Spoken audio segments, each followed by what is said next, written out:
beige walls and like a blue-gray or something. I don't know. And guess what? I didn't touch it. I left it alone. Looks great. Whatever. I'm all good. Yeah.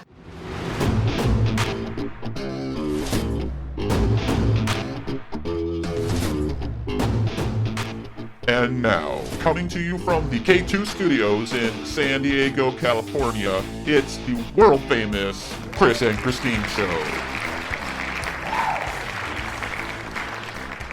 Hey, what's happening, everybody? How y'all doing? I am Chris. And I'm Christine, and welcome to the 13th episode of the Chris and Christine Show. Do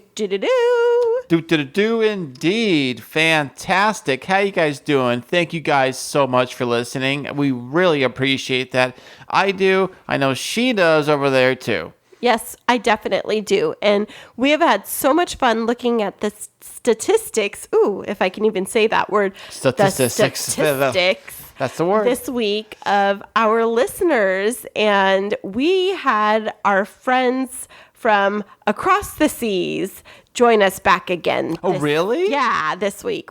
Well, I mean, our northern friends from Canada, they were joining us. Right.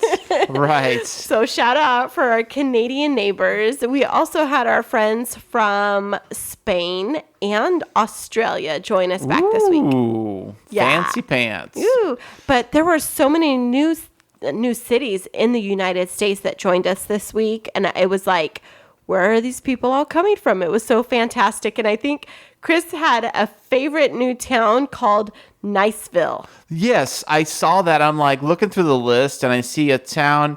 What's this town? Niceville. Now, I wonder if that's not like, like it's, you call a fat person tiny. It's like the opposite of what it really is. I hope it's not like that. No, I'm sure that everybody in Niceville is nice. And then the other one was, and our friends that live in this town, you're going to have to help us with it. I think it's called like Schaumburg, but we thought is it? You even thought I was scumbag? Okay, you guys, I get this text from Chris when I'm at work this week, and he's like, is there really a town named Scumbag? And I was like, what are you talking about? And so we looked at it, and it's like SCHAUMBAUM, I think. So if you are from, and I hope we're saying it right, I can't even say it right now. Shabam? Maybe? It's Shabam. I love it. So if you are from that little town, please reach out to us and tell us how to pronounce your town so we can give you a proper shout out. Right. Yeah. But awesome. I think our biggest cities this week were Los Angeles. Oh, yeah. Yeah. And then in Central California, we had quite a little hot spot, which could be from family and friends. But we definitely had some areas around California that were peaking. But we had some other great Midwestern states pop up this week that we don't normally see. So shout out to all our new friends that joined us. What's up, everybody? Listen in. Yes. Hello. Hey, and happy birthday. And happy anniversary and whatever else. Shout outs to all you guys. Well, just to recap last week, we had a great episode last week, and we were talking about blending families and blending budgets. And we were also talking about a really unique engagement ring that this couple from the UK came up with. And so if you haven't listened to episode 12, definitely go back and listen to it because it was a fun one. Yes, one of my favorites. So I woke up to a text from Chris this morning. He texts me every morning, actually. It's one of the things he's been super consistent about the whole time we've been dating. Yeah. It's normally like a good morning, babe. Good morning. Or I'm drinking coffee. Chris and I, we've mentioned before, he works nights. I don't. Of course, it's the weekend and we're both off. But we live about 15 minutes apart. Yeah. Yeah, right about 15 minutes apart. But I got a text message this morning. It was the typical, like, good morning, babe. And then a couple minutes later, he goes, hey, hun, do you know how to sew? Yeah. And I was like, yes. Thank God for that. Why? So, Chris, do you want to tell everybody why you needed to know? One of my old uniforms I still wear for work, one of the pants, one of the pocket inseams, I don't know what you call it, is like totally split. So I put my hands in my pocket. They either go into the pocket or they go into like my leg section or whatever. So it's hard to put keys in there and they fall to your shoe. But I'm like, well, gosh. Has that really happened to you? Oh yeah. Oh yeah. So then I'm like, yeah. So I'm like, yeah, I almost lost my keys. Where are my keys at? Oh, they're at my feet. But no, I said, hey, Christine, can you actually sew? And maybe just fix this little pocket or whatever. And she did that. It was great. Yeah. So this morning he was like, can you sew? And I was like, yeah, I can sew. And so I'm going to keep saying so. So I actually have a sewing machine and I'm not fantastic at it. I mean, my seams are not always straight, but I knew that I was going to need it because I didn't want to stitch up his work pants by hand. I wanted a clean line. Oh, yeah. Yeah, but when I was going through all my supplies at home before I came over here, I was like, oh, shoot, I only have gray thread. And so I said to Chris, with all the different things that we're going to be doing today, I need to stop by Walmart to be able to get a few things. And he's like, yeah, what do you need? And I said, oh, those sewing things.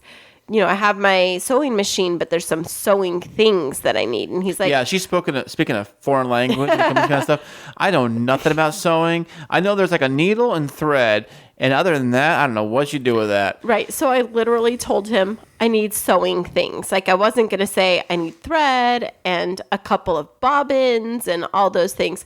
So we went out to lunch today after I got here. And then we decided we're thinking about doing some things in the kids' bedroom here at Chris's house. So we went and looked at a couple of things at one store, and then we ended up at Walmart. And so when we entered in, Chris takes the boys and goes into the car section, of course, all the time because it's or like toy section or Disneyland. whatever. Yeah. Yeah, that too. Well, the car section is like Disneyland for Chris. Well, the car cleaning section. Ooh, Yes. look at that. Ooh, look at that. Ooh, that's a new cleaning supply. That's Chris's thing. Everybody, every guy has a thing. His is car washes. Yeah. So he went there, and then I went to the sewing section, and I got blue thread because that's the color of his uniforms, and white. And as I was there, before I'd left, I've been really wanting to add some of my own touches to Chris's house. I mean, I don't live here, but Oh, you will. yes, I will. And I would like to start, dressing it up a little. Ladies out there, you want to have a little bit of your touch over your guy's place. Yeah, I gave Christine permission. Yeah, to, decorate the place how she sees fit because she's a girl and girls have better, sight for that kind of thing, Like every HGTV show, the woman is always the decorator. The guy's like the guy, hammering away, building this, building that. Like, I would knock that wall down. I can do that. And the girl's like, yeah, I'm going to put a little formal thing here and a flower thing there. And I'm going to make this, and this. And the guy's like, yeah, well, where do I put the nail? Yeah, so funny. Well, I can operate a power tool, but my strength is in the creative area. So Chris has given me permission, and we were at Walmart, of all places, which is very reasonably priced.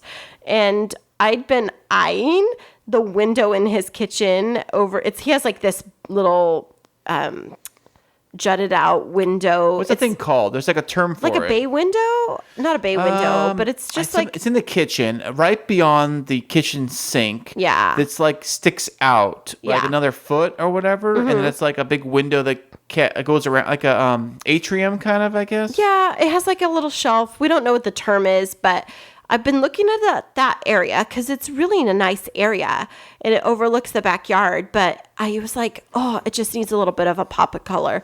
And so while Chris and the boys were walking around looking at toys and car washing stuff, I decided to quickly wander over to the window treatment section. And I was looking at the window panels and the valances, and I was like, a curtain rod's only $1.97. It's $1.97. $1.97. Get two of them for that. I know. And so then I was looking, and I could not find what I wanted because what I wanted was a pop of color, but with like some kind of a pattern because I'm a more like vintage personality. You are speaking a language I know nothing about.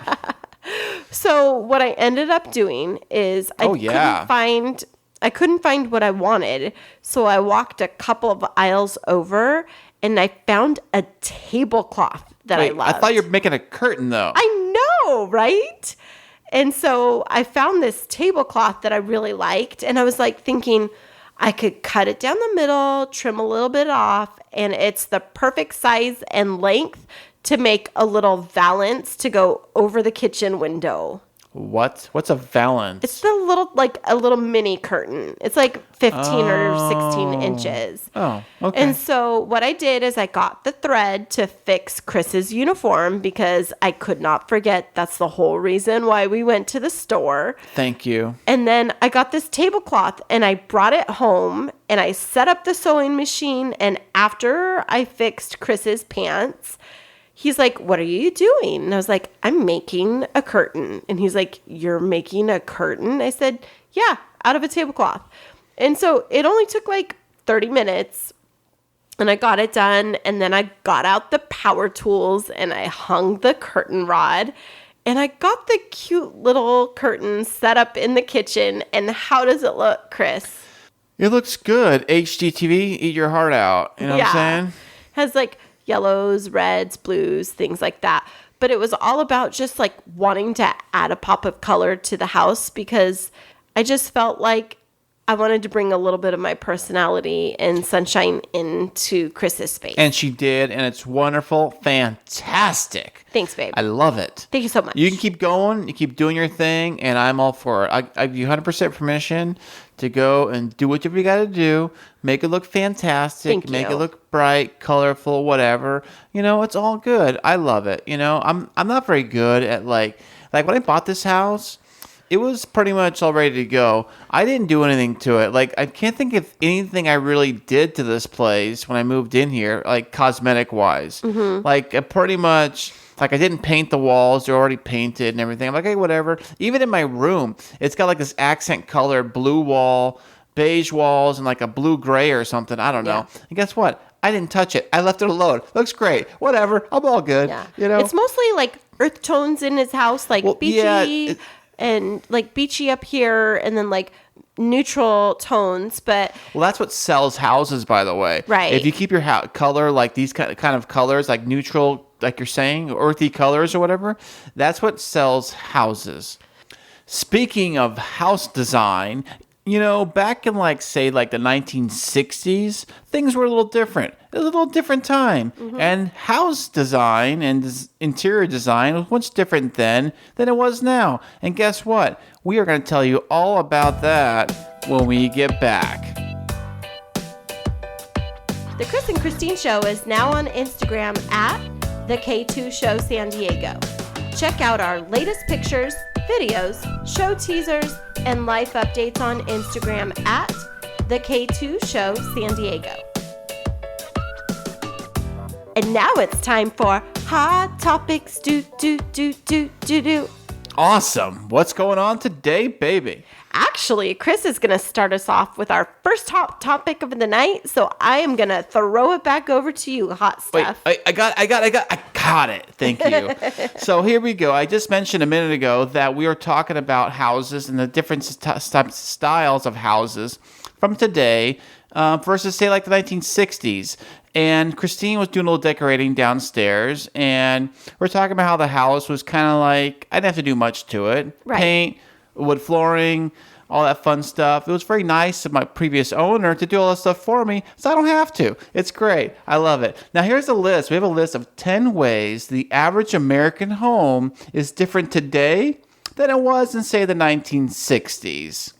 Yeah, there's a lot of like 1960s age houses in Southern California. So I'd be interested to hear how like your house is different from those because there's so many of them. But a lot of those houses, people have definitely upgraded. Yeah. You know, they've tore out the floors and whatever, cabinets and paint the walls. I'm sure no one's rocking some shagged carpet anymore. You never I hope know. Not. Well, yeah, maybe. You never know.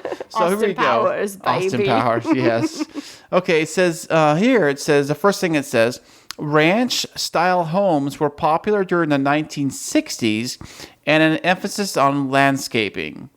Oh, yeah. My grandparents used to have one of those houses. I really liked it, the ranch style. It was like single story spread out, but that's Right. very different from what we have even in this neighborhood. It's like Right. 2 stories. Well, now it says, ranch homes were still popular today, but people now prefer craftsman-style houses. Oh, yeah, for sure. What's the difference? All those new craftsman style houses, they have all the like gingerbreading details on like the Ooh, trim. It looks like a gingerbread house? No, it's called gingerbreading. It's just like a aesthetic. Oh, it has where- like those windows. They're like they don't really work. They're cupboard windows, right? Or like barn door windows. Yeah, there's lots of different little details like that, like the craftsman finishes, things that look a little bit more custom rather than more ranchy. Okay, I gotcha. Okay, next it says inside a 1960s home, you'll find bold, bright colors throughout. Oh, that's definitely different The from 60s, yours. like you'll see like was it hot green or Yeah.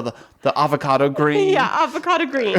Green, a lot of greens and oranges and yellow, those weird yellows. I grew up in a house that had like avocado green walls. Yeah. Yeah, and had like the wallpaper that had like a little texture to it, not just like Wallpaper? flat paper. Yeah. it Well, was, to this like, today, older. people like simple colors like black, white, and dark blues are preferred. Yeah, kind of like you were talking about in your house. It's like neutral earth tones and Right. light blues and light browns, but nothing like super bold. Well, speaking of the walls, it says here in the 1960s, wood paneling was a popular feature at most homes, like a wood cabin feel. You know what I'm saying? Yeah.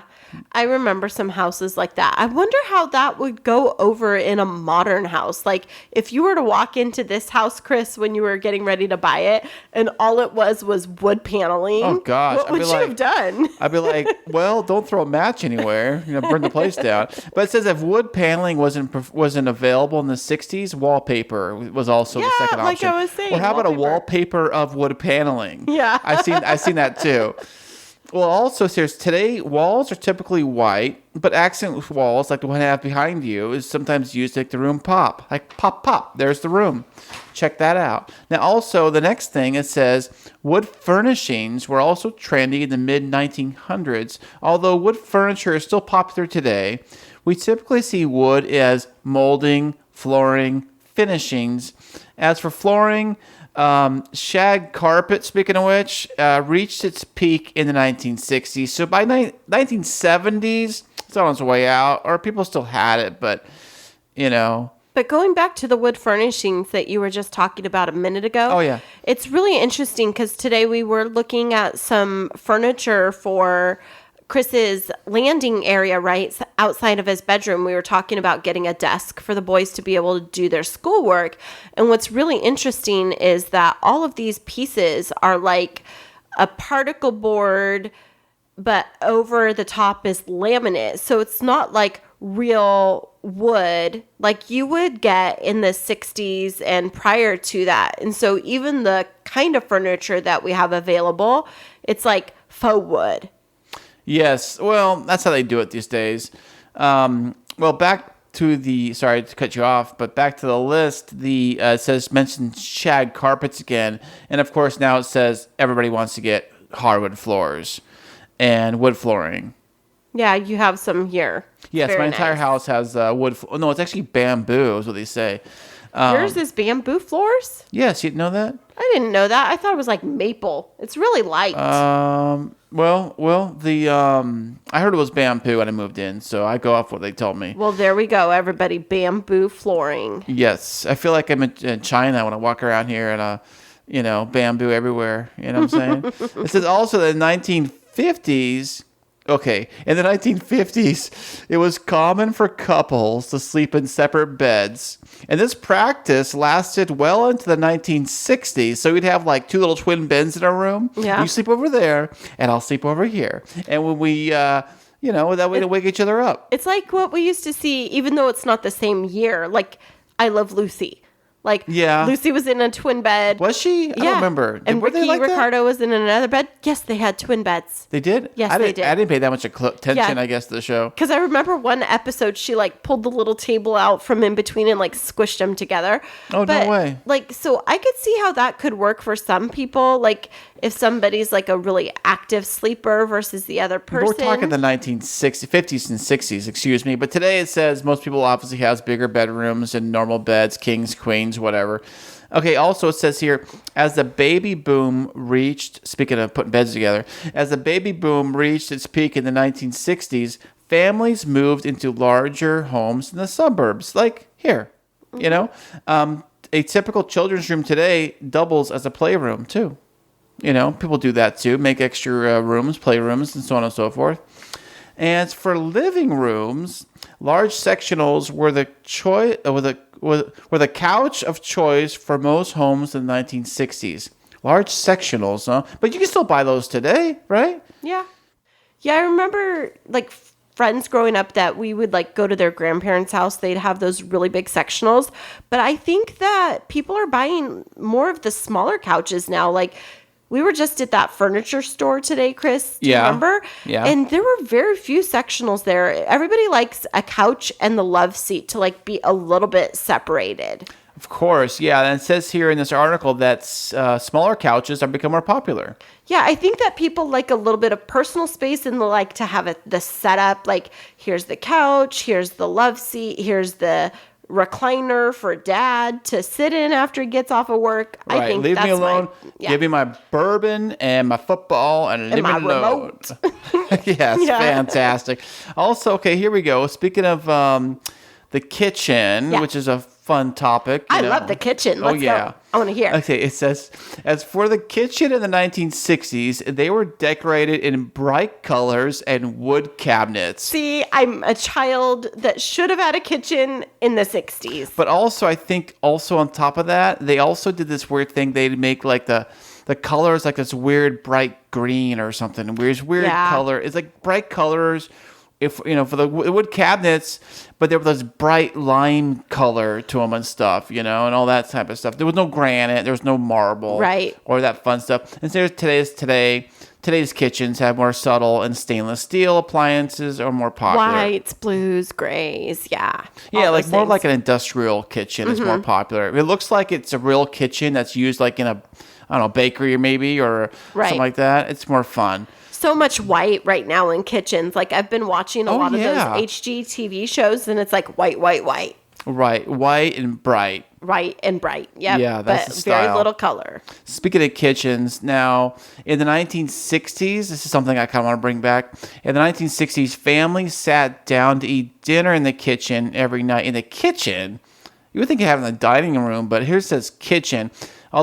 However, fewer kitchens are being used for family dinners these days. I think they really meant was dining rooms, right? No, so in the 1960s ranch-style houses, they'd have a dining area in the kitchen, and then they'd have a formal dining room. So it's kind of like so in Chris's house, he has a really nice open kitchen, and there's like a little cut-out area that he doesn't really use for anything. There's like a toy chest that sits there yeah. right now.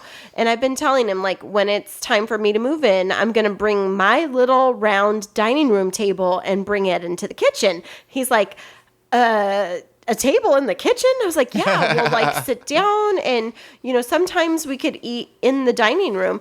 But maybe that's because that's the way I was raised, is that you have like an informal dining room area in the kitchen and then like a formal family dinner area in a dining room. And so I think that that's not so common in the current houses anymore just even you not having that experience is Right. there's like one dining area. Well, some houses, they have this cool, like, breakfast nook, or not breakfast nook. I'm thinking, what's that thing that, like an island that goes from, like, that spills out from, like, where the kitchen area is to, like, a bar area where, like, you sit. What's that called? Like a breakfast nook or It's something? an island. Yeah. Breakfast island or nook or whatever. A lot of houses have that, and that's kind of what I thought they meant by that. But people use that all the time, I would think. Yeah, but this is different. But I see what you're saying. Like, that's taken the place of that dining area that used to be in the kitchen where people could be like face to face. And so we're bringing it back.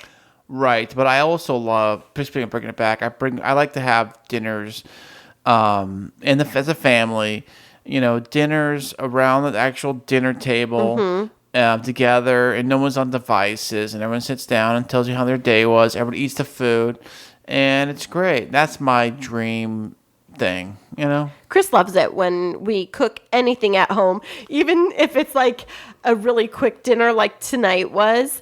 If we're even still sitting there and eating something together, it's just fun. So I think that there was some really great things about 1960s houses, even though we didn't want to bring back the shag carpeting and the lime green. Oh, no. Save those for your van, guys. You know what I'm saying? think that there's still some really fun things about that era that we could definitely think about how to bring into this house. Right. Fantastic. And when we get back, Christine's going to take the next one, the next hot topic. She's got another list of fun things. What is it? What you got? You got a hot tease? The 5 household arguments that can easily be solved. Oh, like how to do a podcast. And we'll be right back after this. The Chris and Christine Show is available everywhere on Google Play with Google Podcasts, Spotify, SoundCloud, Apple Podcasts, YouTube, and iHeartRadio. So last week when we were talking about blending finances, we talked about how it's one of those things that people don't always think to talk about before they get married. And this hot topic that just came out from Good Housekeeping is another one of those things that you can get around a whole lot of arguments if you just get through these 5 things. Really? Yes. You're going to be shocked, Chris, Okay. because they're so simple. But having a conversation about these and figuring out what the common agreement is can really, it can eliminate some friction. So Okay, are you ready to talk about the 5 household arguments that we are going to solve on this podcast? Or have on this podcast. Okay. All right. So the first thing, and they're questions. So I'm going to ask you the question first. Yes. Okay, good. Because this is where the disagreement happens typically. So Chris, Yes. is there a right way to load the dishwasher? Well, obviously, everybody knows the right way to load a dishwasher is you got to stack them so that all the water actually hits all the surfaces you need to get clean. And also, there's one thing I did learn. Check this out. I learned this, that when you put the silverware in the little silverware trays at the bottom, the little spot for the forks and knives and all the junk, is that you're supposed to put the actual forks facing up. I used to always put them down, but you face them up. But that way the water, cleans them better or something. Right. So, first of all, you're right about how to load the dishwasher. You're welcome. You're all welcome. You know what I'm saying?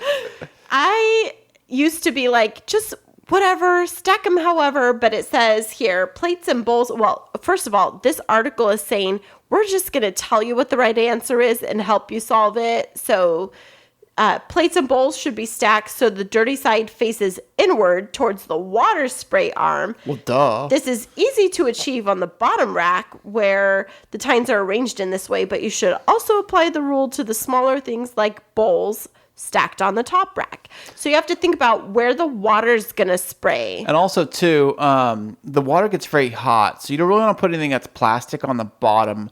Only hard ceramics and bowls and silverware. Right. Typically, things will say top rack dishwasher That's right. safe. It does tell you on there, too. So then, along with talking about cutlery like forks and knives and things like that, it does say here that to bring your cutlery basket into line, forks should be arranged with the prongs pointing up, but knife blades should point down for safety. Obviously, yes. You don't reach your hand in there and next you go, ouch. Right. But you can still deal with a fork, too. But, Yeah, so after I started dating Chris, I had this mind-blowing moment when he showed me the little baskets that your cutlery goes in the dishwasher, that you put the little flap down and it has little holes that keep those forks in perfect spots pointing up. Yeah, he taught me that. I was today years old when I learned that. Yeah. But it definitely does make a difference. So people tend to get in little petty arguments about how do we load the dishwasher. So if you talk about it, Oh, and here's use another this thing little too. article, Another thing with the dishwasher. Speaking of which, check this out. It's also good. I don't care how you do it. Your house at home.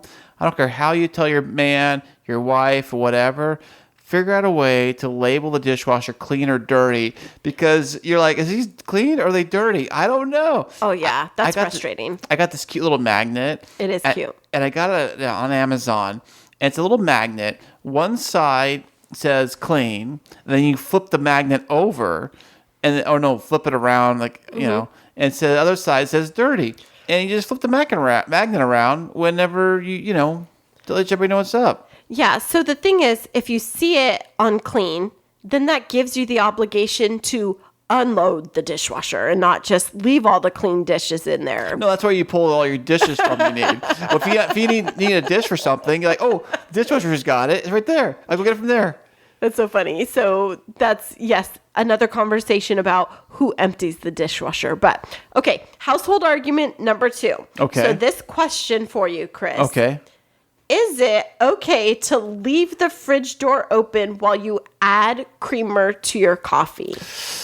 No, I don't think so. I mean, I'm usually pretty good about that stuff, you know, closing right away and this and that. And I'm not. I'm the one that's like, it's 10 seconds. I know. So if we didn't talk about this, I would just be like leaving it open, pouring my coffee, pouring the creamer, and then sticking the creamer back. It's only 30 seconds. I think here's the thing. I think if you're keeping it open any longer than, say, 5 seconds or less, close it. If you're opening it for like 5 seconds, like open it real quick to grab something, put it in, whatever, that's like 5 seconds at the most. So if it's anything longer than that, I would say close it. But that's just me. What do I know? You know? And why is that, Chris? Why do you think we need to close it so quickly? Well, you don't want the cold air to escape. Your food. Exactly. Bingo. Well, duh. It's the same thing for a house. It's the same thing for like air conditioning. You don't keep the doors wide open and the AC going. So what this article says is that even just being open for 30 seconds, it can lose 5 degrees of coolness or more from the fridge. And it could take a couple of hours to get the fridge back to that correct temperature. No way. Yeah. So you want to close it quickly and make sure it's closed. Get your creamer out. I mean, it's not like you have to like rush it open or anything. But if that's an issue in your relationship, you can cite the Chris and Christine show to your significant other and say, close the fridge, research proven. You're going to make the food go bad. And close the freezer, too, because that's the one thing that pisses me off. I come home, and the freezer is ajar. It's not totally closed, and the ice cream is melted. I or don't super do that. soft. No, but it has happened many a night. I get home, oh, I want some ice cream. I got some ice cream in the refrigerator. I'm so excited. And I go in there to get it. I'm like, why is it so soft? It's like frozen yogurt now. Yeah, it must be the kids getting in there or something like that. They don't close it all the way. Yeah, for sure. Okay, so the third household argument that can be easily solved by listening to this show. Question for you, Chris. Yeah? When hand washing dishes, is it best to dry them by hand or let them air dry on a drying rack? I don't know. What's it? You're saying you take a towel, you like dry them really quick, then put them away? Yeah, like do you wash them, stick them on the counter, dry them really fast and put them away? Or do you let them just sit and air dry? Usually I don't do that. When I had my other house, I used to rent another house. It did not have a dishwasher. So I got very familiar on washing dishes. I had this cool little like dish rack. And it had this cool little like rubber tray underneath it that you aligned right under the sink. So when you put the wet dishes on it, it would actually like run the water off and run it back into the sink. So it had to make a puddle on the floor or whatever. So I used to do it like that. I never dried it. I just would hang them on the little rack there. But now, when Well, I you're have a hand washing dishwasher now. dishes, I have a but you don't dishwasher now. always put everything in the dishwasher. Well, I don't have one of those rack things anymore, you know, 'cause I don't need it. So, but if I did have to wash dishes, I would throw them on the rack and let it do its thing. Okay, friends, he's pretending like this never happens. This used to be not a disagreement, a discussion. But I would put one clean dish towel on the counter, and then for large items that I don't want to take up the entire dishwasher, wash them and let them air dry for a what's wrong with minute. that? And then Chris is like, oh, we got to clear off the counter. And so he'd get a fresh, clean towel. And I said, but you should just use the one hanging there. He's like, ugh, there's bacteria. And that's exactly what it's saying here is you either let them air dry or get a fresh towel and dry them. Do not use one that's just been sitting out because it could have bacteria. No, duh. Yeah. So it looks like the book, according to Chris, is batting 100 right now. I should just say, yes, sir, whatever you say. You're welcome. And you're all welcome. Okay. Household argument number 4. I don't know if anybody out there has to deal with this, but the question of, Chris, do you need to rinse plates before putting them in the dishwasher? You know, they say you don't. I think they say they don't, but I always do. I always figure I'm giving like, I feel like, how can that thing get like the stuff that's really coated on there? I always gotta I just rinse it off. I even go one extra step. I'll actually like pre-clean them before I clean them in the dishwasher. So I'll like clean them with soap and water and then throw them in the dishwasher and then turn the dishwasher on and let it do its thing. Yeah, same here. So I pre-rinse and I pre-wash, but this article says no, simply scraping the food off and making sure the basic food residue is off is enough. Let the dishwasher do its job. So I think that's going to have to be a local decision, but please, friends, talk about it because you could get like into a really big argument if somebody keeps not rinsing the dishes and somebody else does it every single time. Ugh, it just creates friction. I heard on that very point, I did hear that the dishwasher soap actually will bond to the food on the plate, and then if there's no food for the soap to bond to, it doesn't work right or something. Something to do with the Interesting. Yeah, something to the soap itself is that actually bonds to the food to remove it. And if there's no food for it to bond to, it doesn't work right or something. But that's what I heard. We should try this. We should do an experiment with like half of the dishwasher with dishes where we pre-rinsed and half where we didn't, and just like see what the result is. Like those commercials, those old Cascade commercials. Right. We put the casserole dish in there and like, oh, it's one half it's with this, half it's with that. Right, but that's like a commercial. I want to see it actually happen in front of me. That'd be so fun. Listen, can we do that? Yes, it's your kitchen now. You do whatever you want. You know, as long as I get to eat it first. Eat the food. Okay, the last household argument, and I know that this is probably a conversation among a lot of people, especially coming up on winter. Is it more energy efficient to leave the heating on and just put it at a low setting all winter long? Well, we don't really have like crazy cold winters here. You know, it does get like, here we are in middle of November.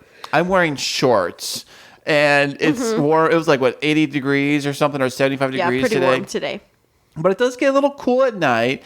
We're not quite there where it gets like really cold, but there's probably December, January around here. It gets pretty cold at night, you know. And I mean, people in Wisconsin are laughing. I mean, cold. What are you talking about? You don't know cold. But no, it gets down to like 30, you know, maybe 30s or whatever. Anyways, so as far as leaving the heater on, at night, I would not go super crazy with the heater. I like to do is set the fireplace, run the fireplace, and burn a bunch of fire, and then let that go out on its own. And by the time I wake up, it does get kind of cold, but it's like whatever. Yeah. And but I don't know. So this article says that no, leaving the heating on when you're not at home wastes who does energy. That?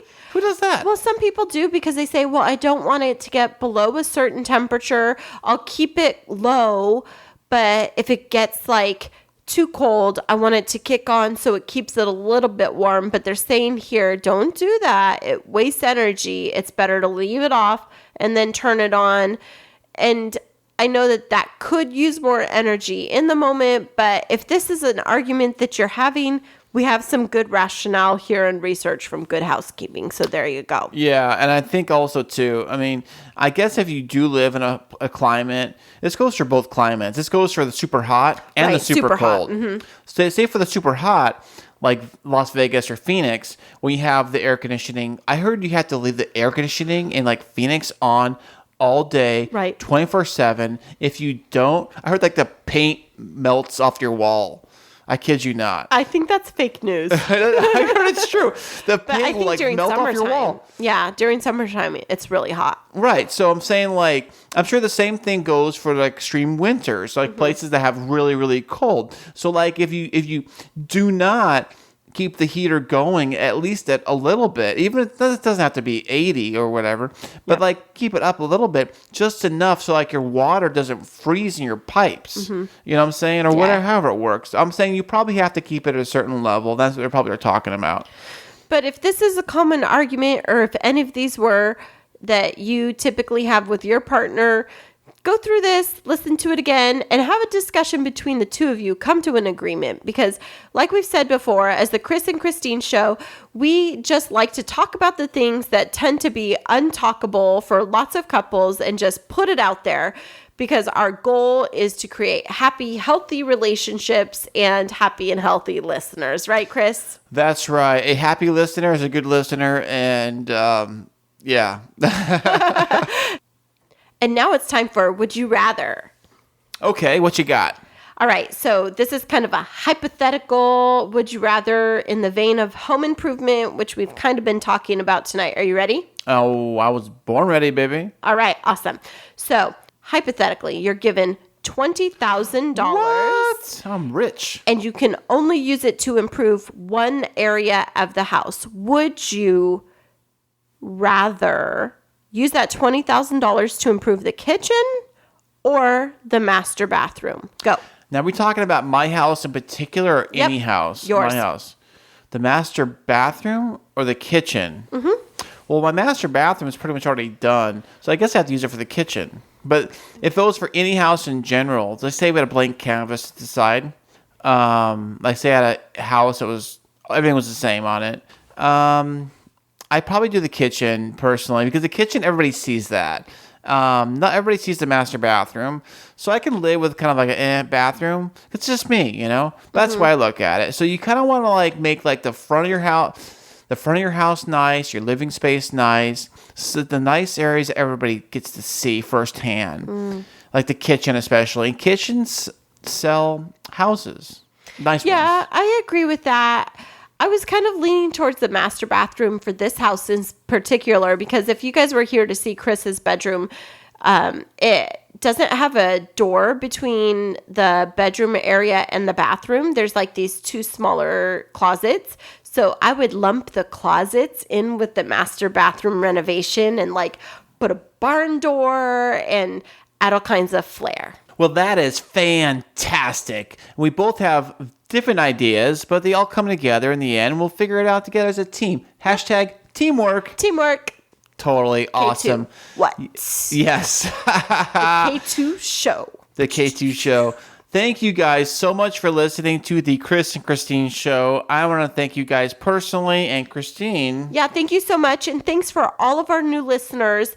Definitely follow us, subscribe, and share, because the Chris and Christine show is on the move. So I hope you guys tune in for next week, and we will see you then. And until then, have a fantastic week. Remember this week that life is too short to wake up in the morning with regret. So love the people who treat you right, forget about the ones who don't, and believe that everything happens for a reason. If you get a chance, take it. If it changes your life, let it. Nobody said that it would be easy. They just promised it would be worth it. Thanks so much for joining us. I'm Chris. And I'm Christine. And until next week, keep moving forward.